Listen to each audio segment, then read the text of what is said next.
Hi అండి. నమస్తే. Welcome back to our channel. ఈరోజు మన ఛానల్‌లో ఎంతో సింపుల్‌గా, ఈజీగా, డెలీషియస్‌గా ఎలా చేసుకోవాలో ఈ కర్రీని నేను చూపించబోతున్నాను. ఈ కర్రీ వచ్చేసి గోరుచిక్కుడుగాయ కర్రీ. అంటే మొట్టికాయల కర్రీ అంటారు కదండీ! క్లస్టర్ బీన్స్ టమోటా కర్రీ అనమాట. మీరు కూడా ఎంతో ఈజీగా ఎవరు అసలు వంట రాని వాళ్ళు కూడా ఎంతో ఈజీగా చేసుకోవచ్చు. ఈరోజు మన ఛానల్‌లో ఈ వీడియో చూసేద్దాం రండి. ముందుగా ఒక కుక్కర్ పెట్టుకొని ఆ కుక్కర్ని వేడి చేసుకొని అందులో తగినంత నూనె వేసుకోవాలి. ఇక్కడ నేను నూనె 3 స్పూన్లు తీసుకున్నాను. మీరు ఆ వంటకి మీరు చేసేదాన్ని బట్టి ఎంతమందికి చేస్తున్నారో దాన్ని బట్టి తీసుకోండి. అందులోకి ఒక హాఫ్ స్పూన్ జీలకర్ర, ఆవాలు వేసుకోవాలి. అలాగే ఎండుమిర్చి కూడా వేసుకోవాలి. తర్వాత ఫ్రెష్గా ఉన్న కరివేపాకును కూడా వేసుకొని వేయించుకోవాలన్నమాట. ఇలా వేయించుకున్నాక అందులోకి పచ్చిమిర్చి కట్ చేసుకున్న పచ్చిమిర్చి కూడా వేసి వేయించుకోవాలి. అలా పచ్చిమిర్చి కరివేపాకు అంతా వేగాక అందులోకి కట్ చేసి పెట్టుకున్న ఎర్రగడ్డను కూడా వేసి వేయించుకోవాలి.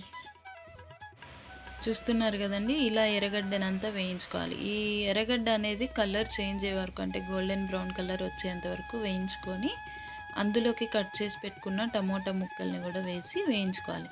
ఈ టమోటా ముక్కలు మెత్తగా మగ్గే వరకు వేయించుకొని ఈ కర్రీని మనం వేడివేడి అన్నంలోకి కానీ, చపాతీలోకి కానీ, ఇట్లా తింటే పూరీలోకి కానీ తింటే చాలా బాగుంటుంది. ఇలా మెత్తగా ఈ టమోటాలని ఎర్రగడ్డ అంతా మగ్గే వరకు వేయించుకొని ఇందులోకి సరిపడా సాల్ట్, అంటే రాళ్ళుప్పు కానీ మామూలు సాల్ట్ కానీ వేసుకొని సరిపడా వేసుకొని వేయించుకోవాలి. ఇలా ఉప్పు వేయడం వల్ల ఎర్రగడ్డ టమోటా అనేది తొందరగా మగ్గుతుంది. దానికి తగ్గట్టు ఉప్పు వేసుకొని వేయించుకోండి. చూస్తున్నారు కదండి, ఇలా మెత్తగా వేగే వరకు వేయించేసుకొని ఇందులోకి నేను కట్ చేసి పెట్టుకున్న గోరుచిక్కుడుకాయలని కూడా చిన్న చిన్నగా కట్ చేసి పెట్టుకున్నాను.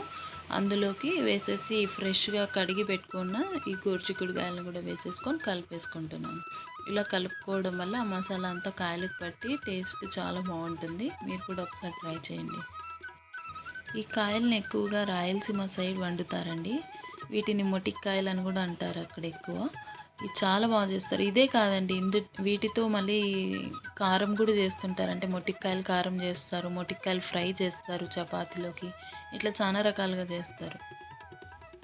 ఇలా వేయించుకున్నాక అందులో పక్కన నేను మసాలా ఒకటి తయారు చేసుకుంటున్నాను. నేను స్టార్టింగ్లో చెప్పాను కదండి, ఒక పౌడర్ చేసి చూపిస్తాను అని.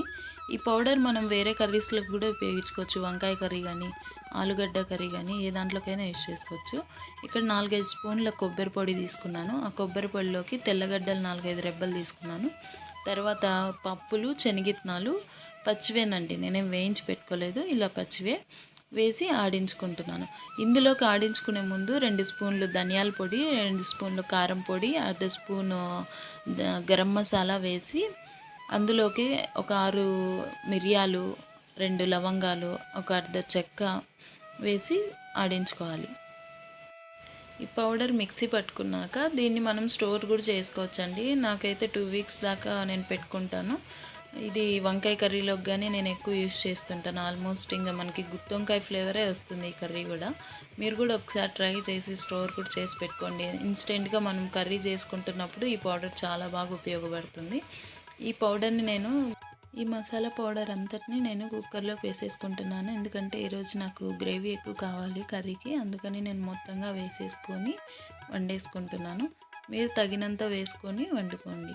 అలాగే ఇలా వేయించుకుంటున్నప్పుడు మనము ఫ్లేమ్ని, ఆ స్టవ్ని మంట మాత్రం లో ఫ్లేమ్లోనే పెట్టుకోవాలి. ఎందుకంటే కింద ఈ మసాలా పౌడర్ అనేది మాడంటుకోకుండా ఉండాలి అంటే లో ఫ్లేమ్లో పెట్టుకొని ఒక 2 మినిట్స్ వేయించుకుంటే సరిపోతుంది. ఇలా వేయించుకున్నాక ఇందులోకి సరిపడంత వాటర్ వేసుకోవాలి. ఆ వాటర్ అనేది మీకు గ్రేవీ ఎక్కువ కావాలనుకుంటే గ్రేవీగా ఉండాలి, కొంచెం చిక్కగా ఉండాలి అనుకున్న వాళ్ళు ఒక గ్లాస్ కానీ 1.5 గ్లాస్ కానీ వేస్తే సరిపోతుంది. లేదు కొంచెం నీళ్ళగా ఉన్నా పర్వాలేదు అనుకున్న వాళ్ళు 2 గ్లాసుల వరకు నీళ్ళు వేసుకుంటే సరిపోతుందండి కర్రీ. చూస్తున్నారు కదండి, నేను ఆల్మోస్ట్ ఇక్కడ 1.5 గ్లాస్ వాటర్ తీసుకొని వేసేసుకొని కలిపేసుకుంటున్నాను. ఇలా కలుపుకున్నాక ఇందులోకి ఉప్పు సరిపోయిందా లేదా, కారం సెట్ అయిందా లేదా అని చూసుకొని చెక్ చేసుకోవాలి. కారం ఒకవేళ మీకు ఇంకా ఎక్కువ కావాలి, స్పైసీగా తినేవాళ్ళు కొంచెం కారం పొడి వేసుకుంటే ఎర్ర కారం పొడి సరిపోతుంది. ఇంకా సాల్ట్ చెక్ చేసుకొని ఒకవేళ తక్కువ ఉంటే వేసేసుకోండి, లేదంటే ఏం అవసరం లేదు. తర్వాత మూత పెట్టుకొనేసి 2 విజిల్స్ పెట్టుకున్న, 3 విజిల్స్ పెట్టుకున్న కర్రీ రెడీ అవుతుందండి. చూడండి కర్రీ ఎంత బాగా రెడీ అయిందో, మసాలా అంతా ఎంత బాగా కనిపిస్తుందో చూడండి. మీకే అర్థమవుతుంది వీడియోలో చూస్తున్నప్పుడు. మీరు కూడా ఈ కర్రీ రెడీ అయ్యాక ఇందులోకి గార్నిషింగ్‌కి అంటే పైన కొంచెం కొత్తిమీర, ఫ్రెష్ కొత్తిమీర కడిగి వేసేసుకుంటే ఈ కర్రీ చాలా బావుంటుంది. వేడి వేడి అన్నంలోకి గానీ, చపాతీలోకి గానీ ఎక్సలెంట్‌గా ఉంటుంది. మీరు కూడా ఒకసారి ఇంట్లో ట్రై చేయండి.